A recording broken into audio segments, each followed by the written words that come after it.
देश नीति केवल सच्ची और पक्की खबरें।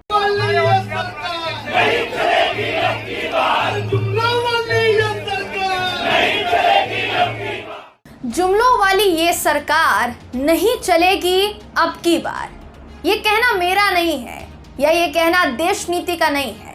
आज दिल्ली का रामलीला मैदान इन्हीं नारों से गूंज उठा है दोस्तों। दिल्ली के रामलीला मैदान में देश भर से लाखों कर्मचारी शिक्षक जुटे हैं। इनकी मांग है पुरानी पेंशन स्कीम को लेकर कि पुरानी पेंशन को लागू किया जाए। इन्होंने ही ये नारेबाजी की। जो भीड़ की तस्वीर आप इस वक्त स्क्रीन पर देख पा रहे हैं दोस्तों, वो रामलीला मैदान की तस्वीर है, जिसे देखने के बाद हर कोई चौकन्ना रह गया है, क्योंकि मैदान में आप देख सकते हैं खड़े होने की जगह नहीं है। अब ऐसा नहीं है कि आज ही ओल्ड पेंशन स्कीम की मांग उठी है। काफ़ी सालों से ओल्ड पेंशन स्कीम को लागू करने की मांग जो है की जा रही है, लेकिन जब सब्र का बांध टूटता है तो दिखता कैसा है, आपको इस खबर में हम दिखाएंगे। नमस्कार दोस्तों, मेरा नाम है जयंती झा और आप देख रहे हैं देश नीति। शुक्रवार से इकट्ठे हो रहे कर्मचारी, चाहे फिर वो कर्मचारी हो, वो शिक्षक हो, उन्होंने अब लाखों की तादाद में रामलीला मैदान में जमावड़ा लगा दिया है दोस्तों, तंबू गाड़ दिया कह सकते हैं। दिल्ली पुलिस ने रामलीला मैदान में टेंट लगाने की उनको अनुमति नहीं दी, लेकिन बावजूद इसके आप यहाँ निष्ठा देखिए कि धूप में खड़े होकर सरकार के खिलाफ विरोध करने के लाखों की तादाद में देश भर से कर्मचारी इकट्ठे हुए हैं। इनका कहना है कि शिक्षक हो, कर्मचारी हो या अधिकारी हो, सबके लिए पुरानी पेंशन का मसला अब जियो या मरो की स्थिति बन चुका है। इसलिए अब सबके अंदर आक्रोश है और कर्मचारियों से जुड़े संगठन अटेवा ने निजीकरण भारत छोड़ो नाम का अभियान चलाया दोस्तों। इसकी शुरुआत जो है कर डाली है और शुरुआत ऐसी दिखती है। आपको सबसे पहले तो तस्वीरें दिखाते हैं जो कि रामलीला मैदान से सामने आई है। मतलब ये समझ लीजिए कि दिल्ली का सबसे बड़ा मैदान इन कर्मचारियों की संख्या के आगे काफी छोटा पड़ गया। वीडियो बिना देर के दिखाते हैं, आप वीडियो देखिए।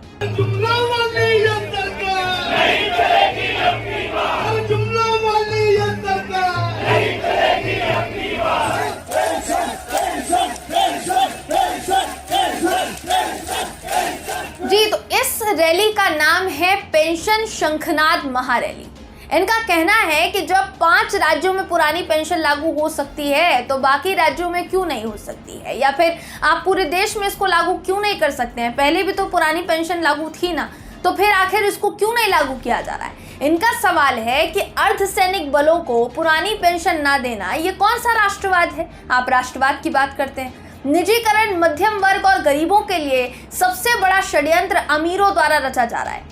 इनका कहना है दोस्तों कि वर्तमान सरकार शिक्षक और कर्मचारी विरोधी सरकार है। हम सबके प्रति ये सरकार तानाशाही भरा रवैया अपना रही है।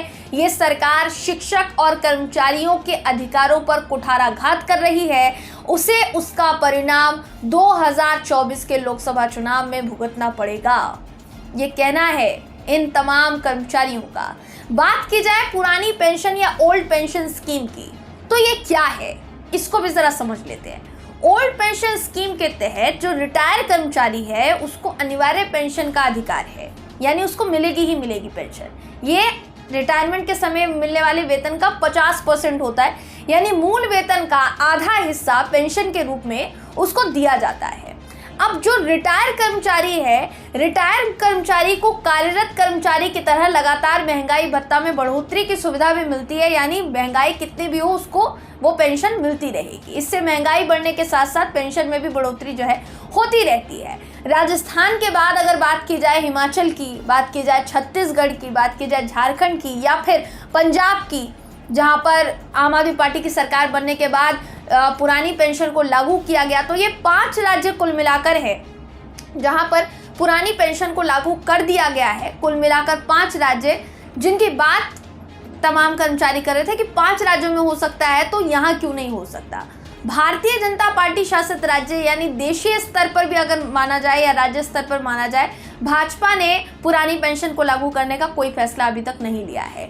ना ही इससे पहले तक लिया गया, ना अब लिया गया और ना ही चर्चा इस बात की होती है। बताया जाता है कि काफ़ी समय पहले जब अटल बिहारी वाजपेयी जी की सरकार थी तब ये फैसला लिया गया था और उसके बाद से लेकर अब तक ये जितने भी कर्मचारी हैं, जितने भी शिक्षक हैं, जितने भी अधिकारी हैं, सरकारी अधिकारी हैं, उनकी मांग यही है कि पुरानी पेंशन को लागू किया जाए, क्योंकि कहीं ना कहीं ये हमारे लिए संकट का विषय है। हमें पेंशन का आधा हिस्सा नहीं मिल पाता और वो आधा हिस्सा जो बचत की जाती है, जो टैक्स लिया जाता है, वो जाता है किसी उद्योगपति, किसी अमीर की जेब में। तो आखिर हमारे सैलरी पर या हमारे वेतन पर इस तरीके का कुठाराघात क्यों किया जा रहा है? ये सवाल तमाम संविदा कर्मचारी, आप कह सकते हैं, ये तमाम जितने भी कर्मचारी हैं, शिक्षक हैं, अधिकारी हैं, ये पूछ रहे हैं। दोस्तों, जितनी भीड़ रामलीला मैदान में देखी गई है, शायद आज से पहले इतनी भीड़ कहीं नहीं देखी गई, वो भी कर्मचारियों की। दोस्तों, अब आप इससे समझ सकते हैं कि अगर सरकार ने इनकी मांगों पर विचार नहीं किया या किसी तरीके की कोई राहत नहीं प्रदान की, तो आगे जाकर ये कितनी बड़ी समस्या पैदा कर सकता है। फिलहाल इस खबर में बस इतना ही। आप इस पूरी खबर को लेकर क्या सोचते हैं, आपकी इस पर क्या राय है, कमेंट करके हमें ज़रूर बताइएगा। वीडियो अगर आपको पसंद आया हो तो वीडियो को लाइक कीजिए, शेयर कीजिए, चैनल को सब्सक्राइब करना बिल्कुल भी ना भूलें। फिर मुलाकात होगी आपसे अगली वीडियो में, तब तक के लिए नमस्कार। आपका एक सब्सक्राइब हमारे लिए महत्वपूर्ण है। देश नीति को अभी सब्सक्राइब करें और बेल आइकन को दबाना ना भूलें।